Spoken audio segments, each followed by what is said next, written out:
So as I mentioned at the end of the previous video, I was working in at a steel mill in Northeast Ohio when a new guard that got hired there dropped some hints suggesting that I was suspected of terrorism.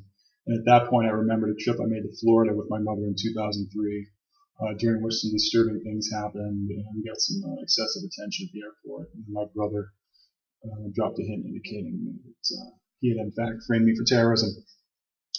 So back to 2008. After that, obviously I was scared out of my mind, and I think I had suspected that there were, when that happened, I remembered that I had been thought that there were people hovering around me in recent years when I went out to like retail establishments like record stores or what have you. But then, when you think that, you think to yourself, oh, I must be being paranoid. And that's how they get away with everything they're doing to me. They do it covertly and then portray the person as insane. And that's the whole kind of game. So, but I thought back to that, so naturally I was really scared, and Wayne was still needling me and using these strange kind of interrogation tactics to like get into my head, etc. And, I was really concerned about it, and I was still seeing some other people following me around. And the other thing I want to mention here that I don't know if I mentioned in the previous video is that, earlier in the year, when I started telling friends on the phone about my experience with Christine Ferranda, was when there was a definite point where I started to suspect, I heard little clicks on the phone, I started to suspect people were listening to my phone calls, and I started to suspect that other people were following me around. Some were overweight women and radical feminists, quite clearly, and that was when that pattern started, which I think was in early to mid '08. So that had already been going on. And then Wayne started, everything happened with Wayne, and I think it was just he and I for a little while. And I don't remember what point it was, but it was all very scary, and I didn't know what to do. And I think I emailed a few lawyers and got no reply. All of my internet activity is altered and manipulated and fake, and etc. I never know whether anything I'm doing online is real. So it was very, very scary. So I didn't know what to do, and I didn't know the ACLU didn't help white people. So I sent them a letter because I felt like, I was being unduly harassed by police, which, I just didn't know that it wasn't in their realm to help me. So I sent them a letter, which was naive, and I don't think that letter ever got there. And it was after I mailed that letter, I think it was in early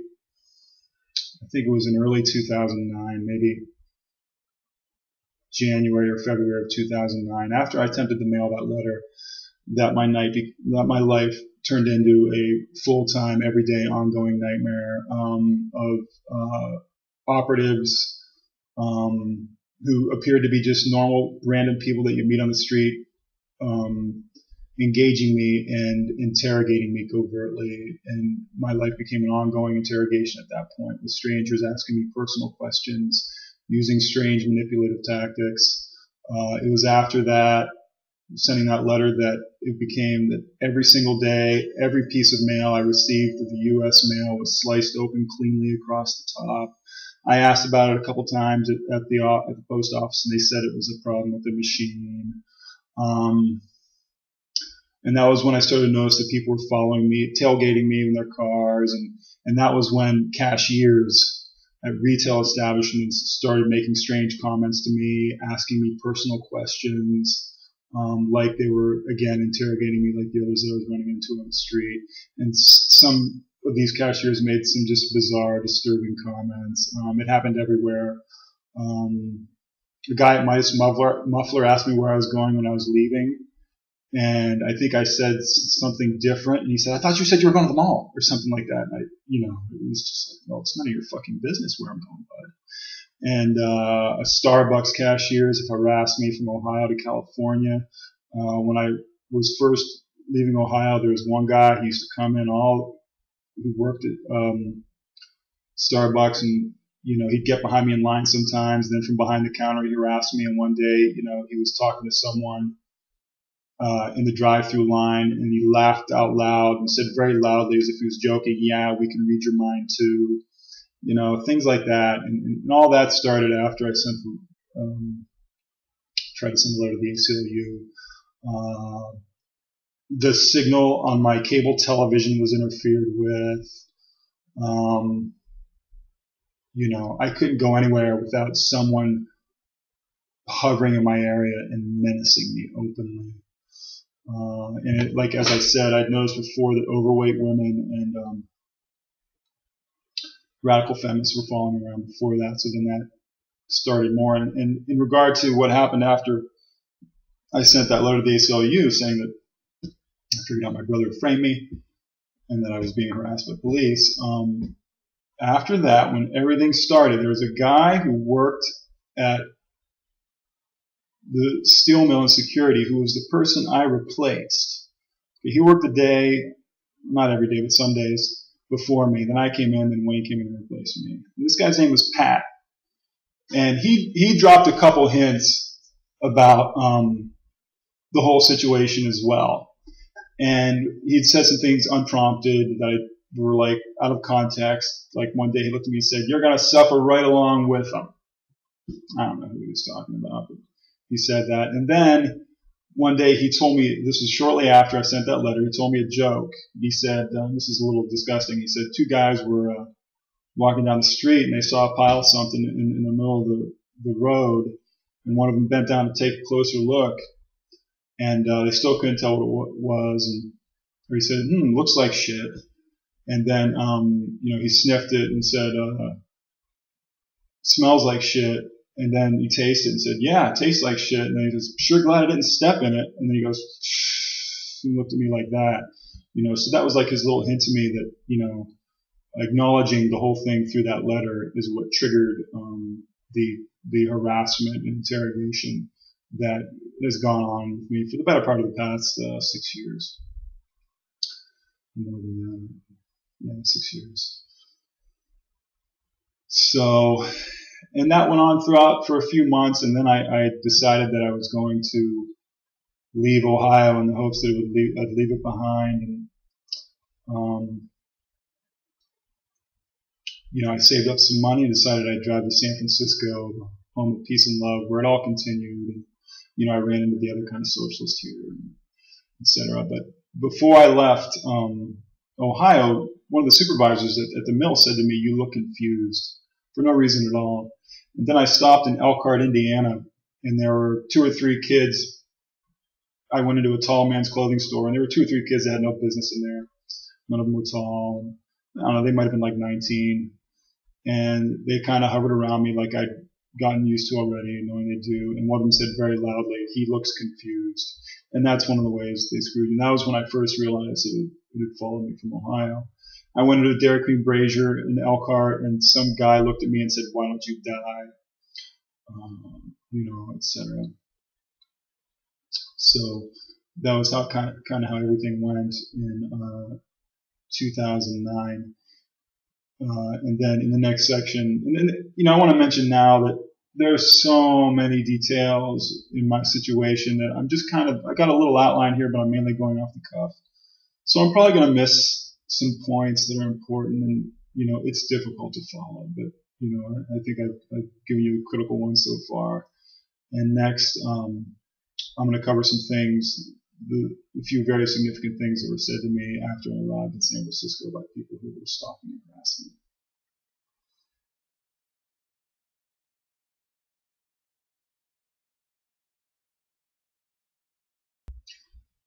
So I mentioned that, my life had become an ongoing interrogation, including stalking and harassment and other half a dozen different ways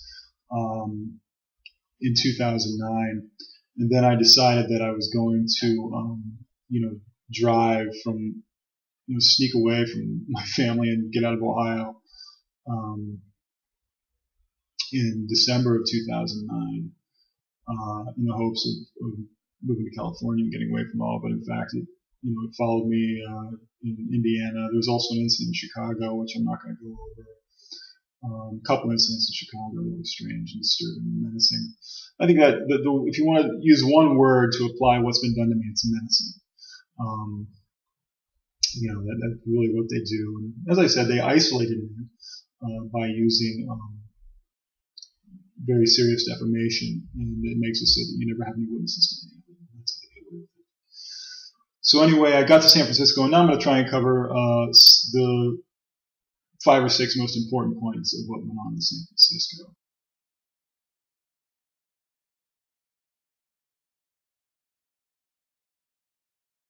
When I first arrived in San Francisco, well, it wasn't until a few months later, I think, when I got the courage to go and join they have the Employment Development Department, which is the state sponsored department for people who are unemployed and trying to find a job. And they had a section called EU, which stands for Experience Unlimited. And it's a group of people who had like professional careers, and maybe who were college graduates and were executives or had some sort of like specialty, etc. So I started going to that group, and they had like seminars and sometimes some networking opportunities, etc. And I was getting stalked and harassed every day at this point. And sure enough, at some of the seminars they had at EU, there were a few where the room was filled with people who were there to screw with me. And on a couple of those, the person who was conducting the seminar made a comment that this group was much larger than it usually is. Like, I think there were 13 or 14 people in, and I asked the instructor if this is the usual size, and they're like, no, it's usually about 7 or 8. One of the people that screwed with me was an Asian woman who was some kind of doctor and peered at me like I was a lab rat and asked me some strange questions. Another was some guy named Jerry from Hawaii. There was some guy who glared at me and said, yeah, the opportunity came up. There were 3 or 4 Johns in the room, and somebody made a joke about it. And this one guy whose name was Cannon glared at me and said, yeah, we don't need any more Johns. And that's kind of how they drop all these hints to you. So that went on there. And it was at EDD EU that I met a guy named Stephen Heitman. And Stephen's title is Information Architect. Stephen's gay. And he was using strange mind control tactics on me to kind of harass me in a very strange way, as people have been doing for the past year or so. And it was very weird what was going on. Like, the people that were doing this, and it's interesting that his profession is information architect, IA. So, and what they do, they were kind of keeping me in this strange kind of position in which your mind is kind of obsessed with all these things, and it's possible to get away from when you're being harassed with death threats and you can't get a job. But he dropped me hints about things, and, they did it in ways where, like, in the middle of a conversation about something else, he dropped me a hint and he said something about, and they make it clear with their, like, gestures and body language and the inflection of their voice that he was trying to tell me something. And he said something about, he acted like he was telling me a story about someone else, and he said something about an itemized complaint that a woman made about a guy. And it was very clear to me that he was talking about me, and I guessed that he was probably talking about Christine Ferranda. I'd have to guess that, which would make perfect sense and would explain a lot of what was going on. So there was that. There were several women at EU that were apparently had the goal of marrying me, and I'll get to that point about that a little bit later, or establishing a relationship with me.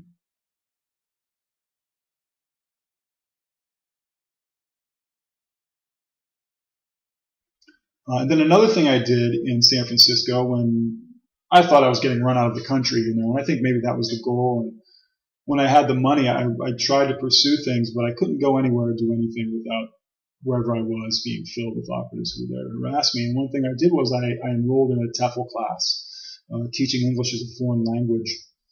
And sure enough, there were about 13 people in the class. And again, the instructor said it was a larger than usual class. It was all women who were radical feminists and doing the things that had been done to harass me over the past so many months. I think this was in 2010, maybe. I'm not, when I left Ohio in December of 2009. It's either 2010 or 2011.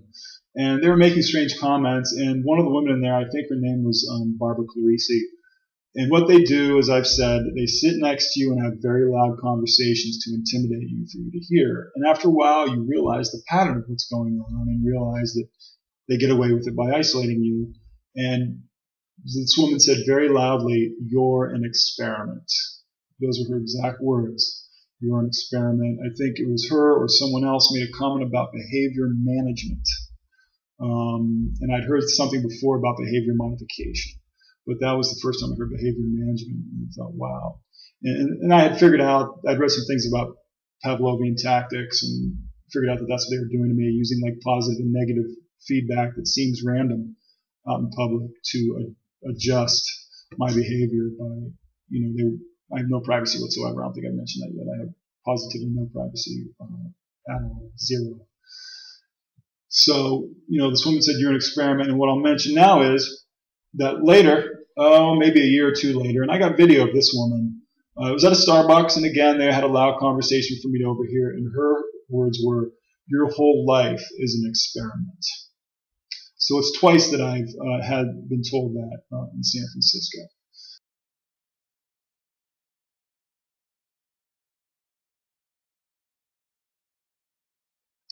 There's one other point that's very important from TEFL class that I forgot to mention in the previous clip. There was a woman in the class named Miyako Abe. And what I did was we all had an email list where we were going to email each other about projects that we were working on and assignments, etc. So we all got emails, everybody got the whole email list. So I got all the names, and I was able to research some of them online. And I researched Miyako Abe online, and I came to a student film project for a San Francisco State University film class. And Miyako was the star of a film on her group's page on the website for the actual San Francisco State Department. And the title, it was a short film, and the title was Trigger. And Miyako was the only person who appeared in the film. Now, the word trigger is a very important word in my situation.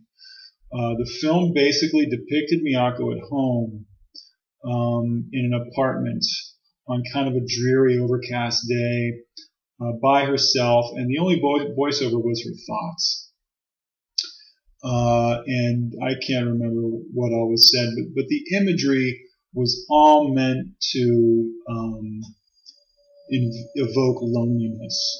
Okay, I remember specifically there was a shot of her in silhouette with in a hallway with light behind her.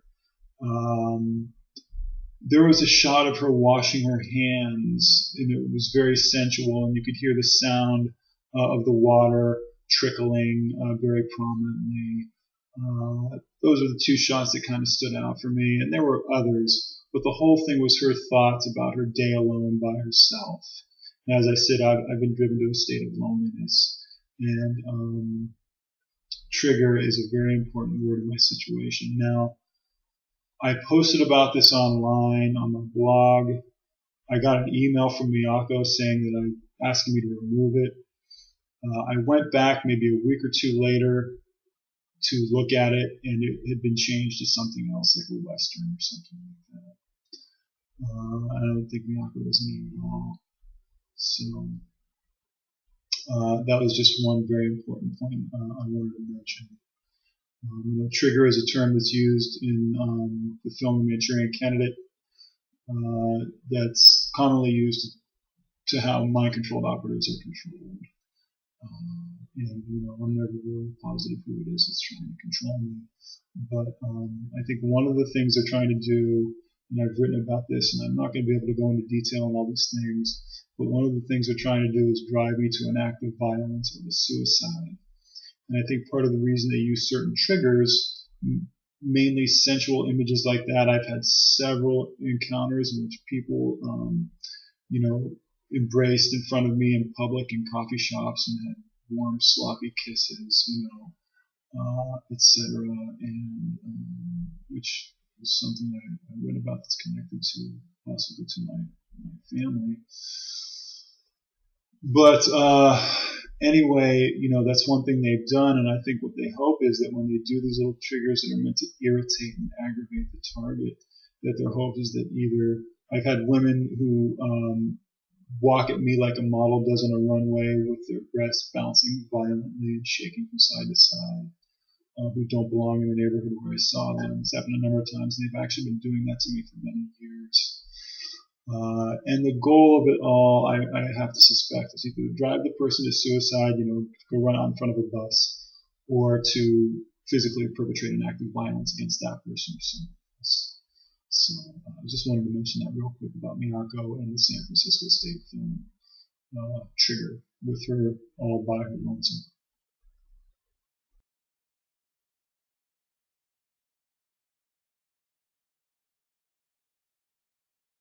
The next incident that I'll mention, and one thing I think I've said is that I've had several encounters with people who knew, at the very least, where I was going to be before I got there. Maybe they know what I'm going to do. I don't know. I think part of the experiment is to see if they can adjust what happens in the future. But at the very least, there were people who knew where I was going to be before I got there, and I've had several of these experiences. And one was at the St. Francis Hotel lounge here in San Francisco, and it was 4 or 5 guys and I think 2 women, and they were seated at the bar, and there was one open stool at the bar, and I sat down, and they struck up a conversation with me. One of them was from Ohio. There's always somebody who has something in common. That's how they bait you into conversations, by portraying themselves as having commonalities, coincidentally. And this was within a week after I got a video of a girl at a coffee shop who came out of the bathroom, and I was ready to record her because I knew they were looking at me from across the room, and she backtracked. She went both ways in front of the door because she knew she was busted. Okay, and it was right after that I ran into these people at St. Francis, and one of them claimed to be a co-founder of Zynga, which is I think $1 billion company, a gaming company, and they were all doing weird things. We moved from the bar over to a table in the lounge, and they all started jumping up and down, making quick flailing gestures with their arms. And they know they've got you into mind control like they had me. That's what they do to kind of keep you confused and scared. And nobody else would notice, but one of them would jump up and change seats, and they were talking to me in a very intimidating fashion. And the guy, and I didn't get all their names. I did get one guy's name was Goldenson, but the guy who said he was a co-founder of Zynga, leaned over me at one point and said, "How much do you want to stop doing what you're doing?" And I just, I'm thinking, man, well, and I think I said 10 million, and my whole thought the whole time was, you guys know where I'm going to be before I go there. I don't want anything to do with it. And then what he offered was something like, you come work for the company, and we'll give you a high-paying salary and stock options. And again, I'm thinking, man, I figured out that I've been drugged and gotten drunk and made to sign things and abducted a number of times in the past that I figured out, you're crazy if you think I'm going to take a job in your building here in San Francisco. And the guy who said it, he was a transvestite. He was dressed like a guy, but it was clear that he had attempted to have his voice changed surgically. And he wasn't very tall. I didn't get his name, but he said that, how much do you want to stop doing what you're doing? And I forget what came of it after that. Nothing. I don't know if he said he was going to contact me or I was supposed to contact him, but I had no intention of going to work at their building and taking anything from them or being anywhere near any of them. So that was significant.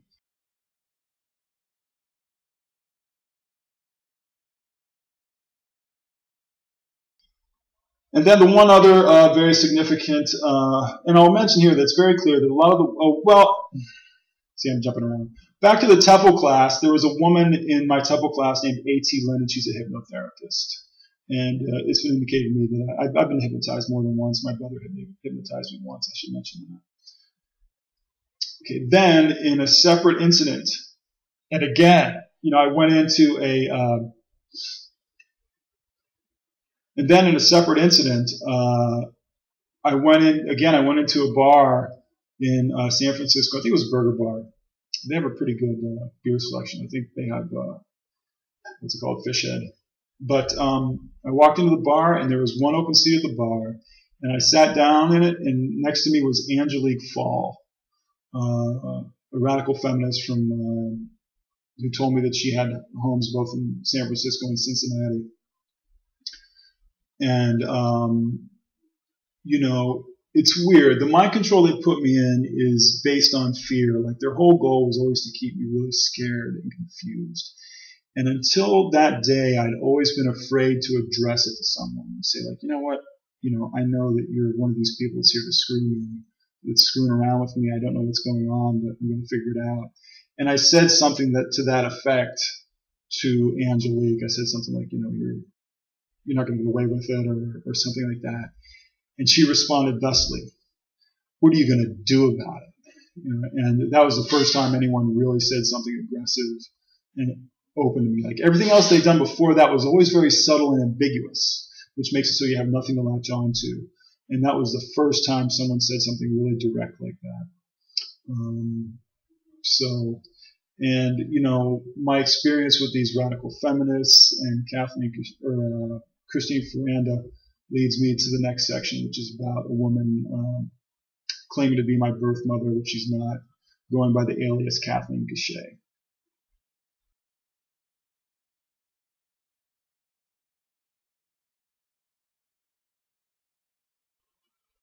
So I've mentioned a few times that radical feminists play a central role in my situation.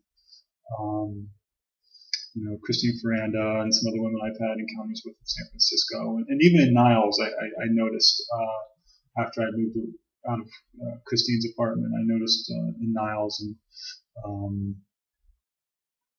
2008, mid to late 2008, that there were overweight women and women who clearly were radical feminists that were following me around into Starbucks and other places in public. So, and now I'm going to talk about another person in my life who, snuck into my life with, I have to suspect, very nefarious intentions, who's a radical feminist.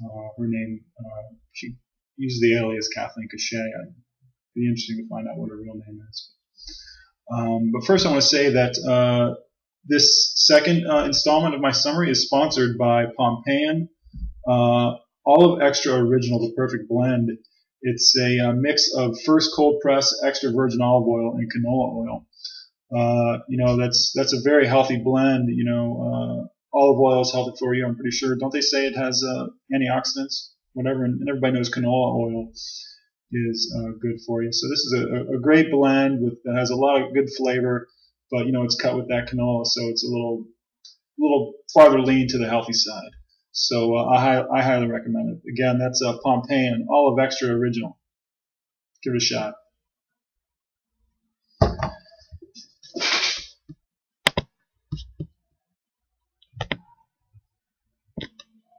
Okay. Kathleen Cachet. Let's see. I was adopted as an infant, and I think when I was in my late 20s, I started wondering about maybe seeking out my my biological parents, just out of curiosity. And it's interesting because I had a friend in New York named Gene Locastro who was part of all this, and he said to me once, "Yeah, find out who your birth parents are. It's your birthright." He was very supportive about it.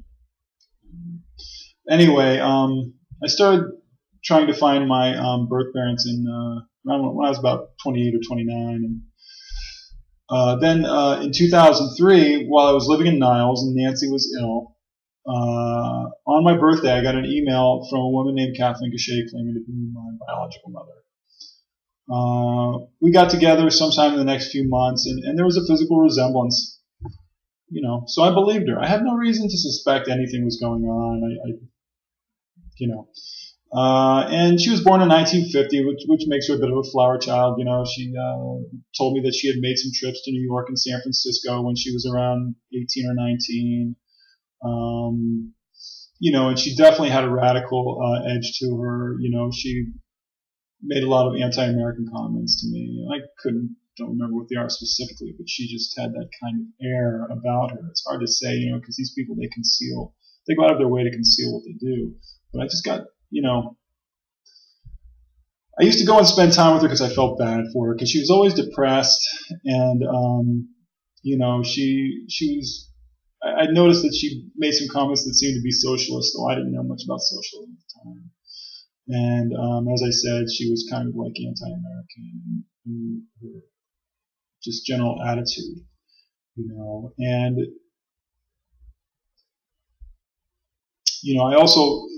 I think the most important thing to mention here is that, the things that she was most overt about, and most openly straightforward about was her hatred of straight white men.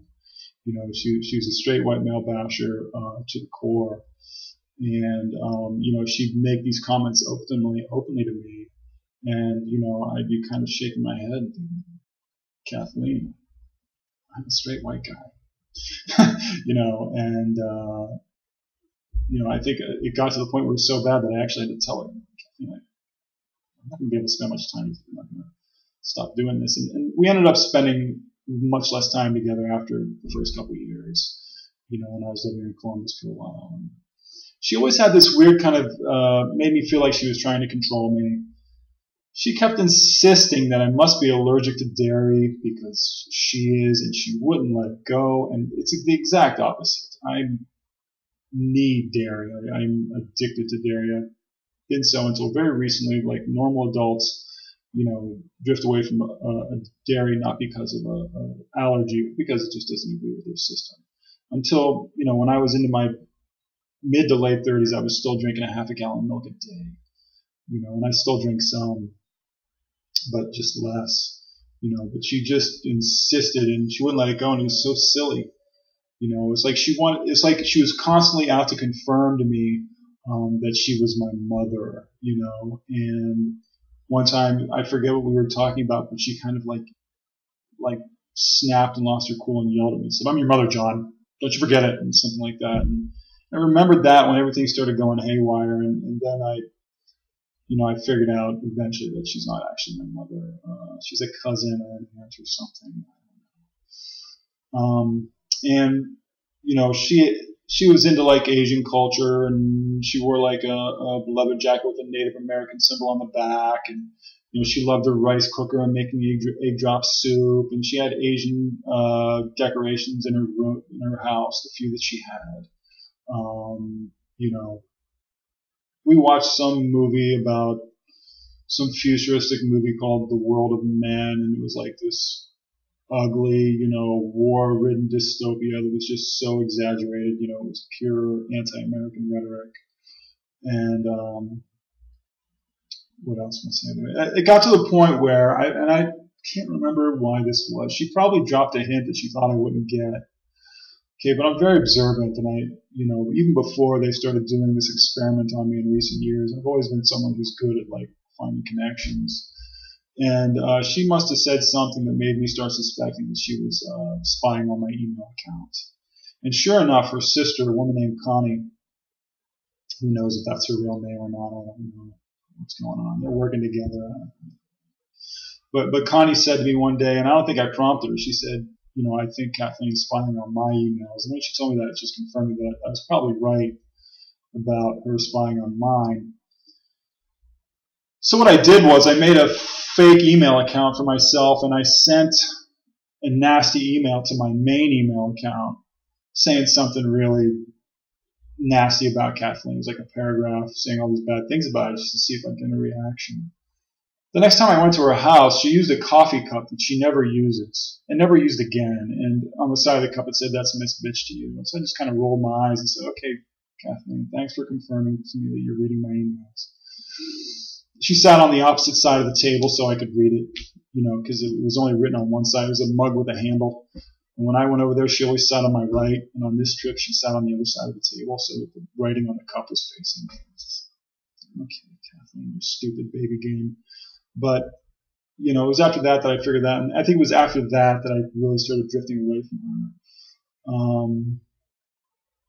And later on, it turned out that she set me up for a paranoid schizophrenia diagnosis with someone else who is part of this whole thing that's working for a company called Coleman Professional Services in the northeastern Ohio area.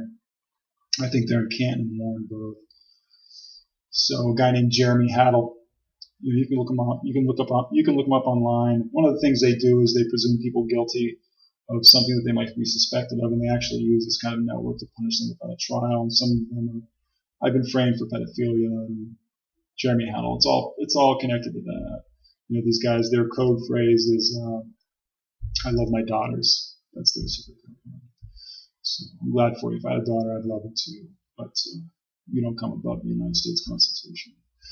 The other thing was about Kathleen. I remember Connie, her sister, showed me a snapshot of her from looked like maybe the late 70s or early 80s, and she had a buzz cut, and she looked like she was just a wreck, And I know that my situation is connected to cults, and I've looked at some other cult things and found other reasons to figure out that Kathleen may have been connected to some kind of cult. And there are cults that everybody buzzes their hair. That also happens to you when you're in jail. I don't know if all women get their heads buzzed in jail. I think maybe it varies from prison to prison. I don't know. But my guess was that with everything that's going on with Kathleen, that she was likely incarcerated sometime in the 70s or early 80s because of radical criminal activity. And or she was in a cult. But it was a really weird picture. Like, it was just a plain, straight buzz cut. And she's not a lesbian. So that kind of gave that away. And then it wasn't until recently that I recalled something that I had noticed. And that's what all of this has been, like me looking back and recalling things that I noticed them at the time and thought, that's strange. And, there's no reason to connect all those dots at the time until you start getting death threats, So what I remembered was when I first found out about Kathleen, I went to the Howland Public Library, which is a suburb of Warren, to look her up in her high school yearbook. And I recall that the page with her photo in the yearbook was looked different than all the other pages. Like, it was a different kind of paper, And I guess I probably thought, oh wow, maybe somebody ripped it out and they had to repair the page. The library repaired the page. That's what I figured. But not long ago, just a few weeks ago, I started looking closer at cults, and there's an attorney from LA. I can't remember his name right now, who specialized in fighting like every cult that has existed, which mostly goes on in California over the past, I guess, 40 years. Somebody put a rattlesnake in his mailbox, all this crazy stuff. And when I was reading about him or watching one of his videos, they mentioned how there was a cult that actually went around to libraries in the United States and changed the information in books in the United States. And I just found that out a couple weeks ago. And it's been the last few years that I've been thinking about that change, that odd-looking page in the yearbook and how, and when I read that, I just couldn't believe it. So Kathleen's associated with some kind of cult. And another thing or whatever her name is, and another thing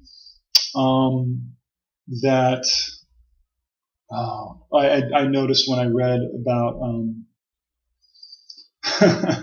this lawyer from LA is that there are cults that conduct mind control and brainwashing, etc. That are connected to AA, and Kathleen is in AA, and she's been in AA for a long time.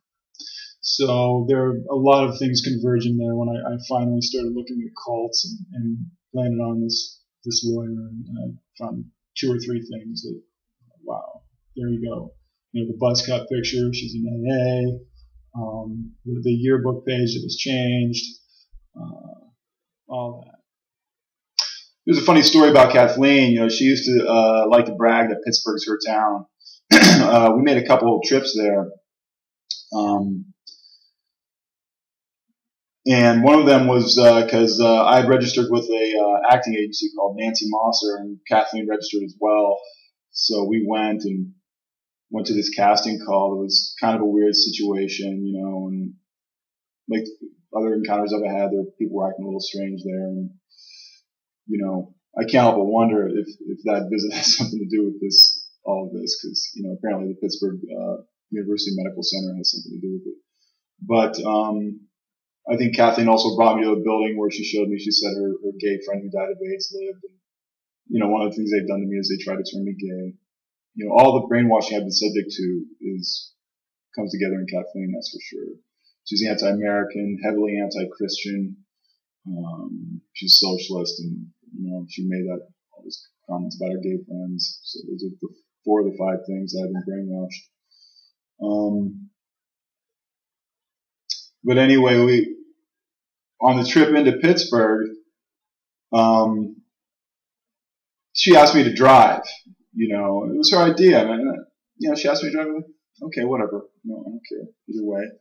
And we were coming into Pittsburgh, and we were a few miles out, and I got in the exit lane that I figured was correct. And she started yelling at me to change lanes, that I was in the wrong exit lane. And I was pretty sure I was in the right lane, though I wasn't that familiar with Pittsburgh. So I stayed in my lane, and she got really upset. And when we finally got to the exit, there were 3 or 4 exit lanes. When we finally got to the off ramp, and drove down, and it turned out that I was in the right lane the whole way for the first time I selected it. And I didn't say anything. I didn't say anything. And then we went downtown, and I think had something to eat somewhere, and parked on the street. And she started yelling at me again about driving, and got manufactured this kind of fit and put on this act and said, "I'll drive John." And I was like, "Okay, Kathleen, you drive, whatever." The other thing I'll mention briefly is that while we were down there, we went and took pictures of the Pittsburgh Glass building, and some security guards came up to us and said we weren't allowed to take pictures of the building. And she's like, "Oh, I wonder why that is." And I thought it was strange. I'm like, "What are you telling me? I can't take a picture of the building?" Obviously, it's that's another thing I haven't mentioned that's connected to my situation. When you're standing on a public sidewalk, you're allowed to take pictures of anything you want. And the security guard comes up to us and says we can't take a picture of the building. I'm not going to stop until I've got a lawyer on my side. But anyway, she said, "I'll drive John," when we left the place to eat or whatever. And we went into a parking ramp, a parking garage. And there was a spirally ramp that went up, and it spiraled around this kind of wide concrete post. I don't know, it was maybe 10 feet wide. It was a concrete post going straight up the middle, and it spiraled very kind of tightly around it, and it was one lane. And, we were turning to the right, and Kathleen had just got done yelling at me about my driving, and, I was right when she was wrong, and she was trying to correct me and all this. It was all, is what it is. And we're going up this ramp, turning to the right, and I'm looking over, and I'm thinking I could see she was too close, but I didn't say anything. And sure enough, she just ran into the post, scraped the entire the side of her bed of her truck. She had like a nice S10 truck, and she just caved in the entire length of the bed on the right side and scraped it badly. And I didn't say anything. I was laughing to myself. It's like, okay. And a lot of times with people, when that happens and you don't say something, it angers them even more.